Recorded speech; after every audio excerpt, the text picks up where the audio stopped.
everyone, I'm Anna May. Welcome to Tea and Comics, a place where we review comics and tea. This is our very first episode, and we're not going to start with something new. We're going to start with a comic that I love and a tea that I feel goes along with it. This is Long Life Tea, and it fits because we are going to talk about Wolverine and Deadpool the Decoy. Two guys with a very long life. So let's get to it and pour ourselves some tea.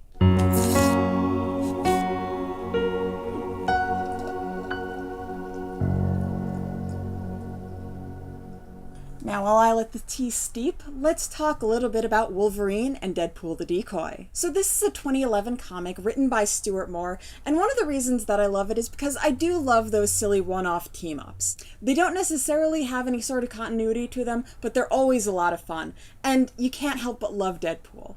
Wolverine and Deadpool were both part of the Weapon X program. This is the program that gave Wolverine the adamantium-covered skeleton and turned lovable Wade Wilson into a completely unkillable psychopath.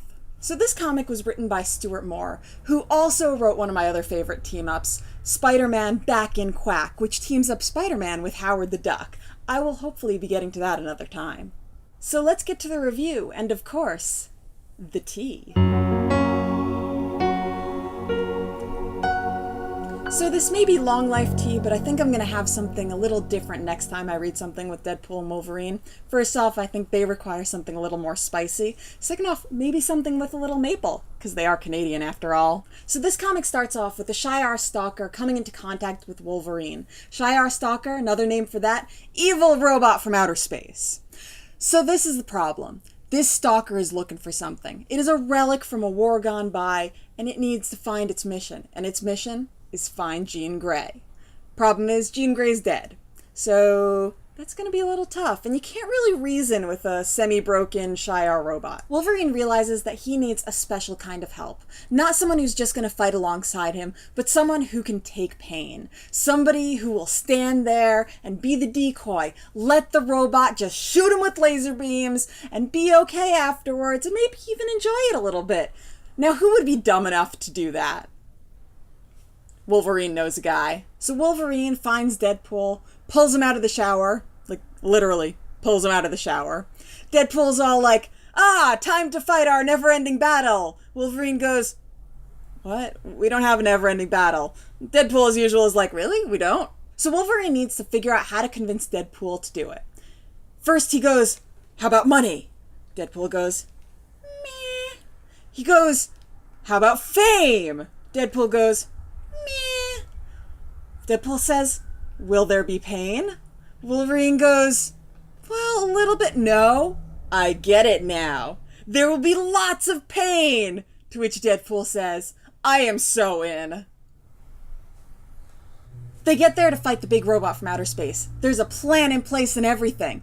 Unfortunately, Deadpool being Deadpool does whatever the hell he wants. The thing is that even if Deadpool hadn't done whatever he wanted, this plan only sort of worked anyway. It wasn't really enough to take out the robot. But Wolverine comes up with something else, because this robot is dead set on getting Jean Grey, who, like I said before, is totally dead. Knowing that the robot's visual sensors are kind of damaged, Wolverine figures out a way to trick him. Now, normally I would feel like I was giving something away here, but because it's the cover of the comic, I'm giving nothing away.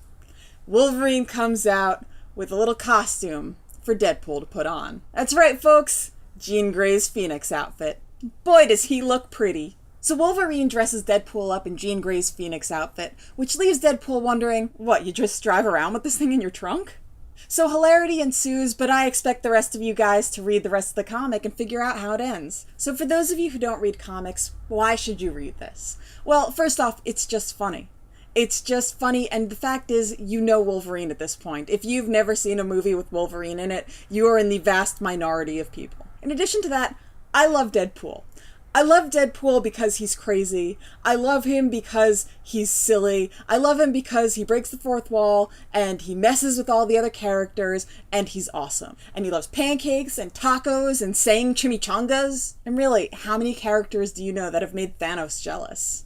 In addition to that, this is actually a pretty short comic. So for those of you who don't read comics, and for those of you who do, I completely recommend checking out Wolverine and Deadpool the Decoy.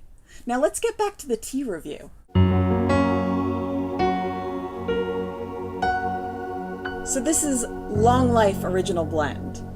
Gotta say, does not pair particularly well with this particular comic. Like I said, I think something a little spicier, but it's a really yummy tea. So, you know, a little bit of flowery, a little bit of sweetness, even though there's no sugar added. That's the other thing. I feel like Deadpool would be like pouring sugar in here. Also, probably doesn't pair too well with tacos, but maybe pancakes. Pancakes. So I guess the overall conclusion here is the tea and the comic don't pair well together, but it's an awesome comic and an awesome tea. So try them both out. So guys, let me know what comic I should review next here on Tea and Comics, and what tea I should pair with it. And don't forget to check out all of the other stuff here on Geek World Radio. We put up new videos every Monday, Wednesday, and Friday, so be sure to check back. You can get in touch with us by sending an email to geekworldradio@yahoo.com, and check out our website, geekworldradio.com.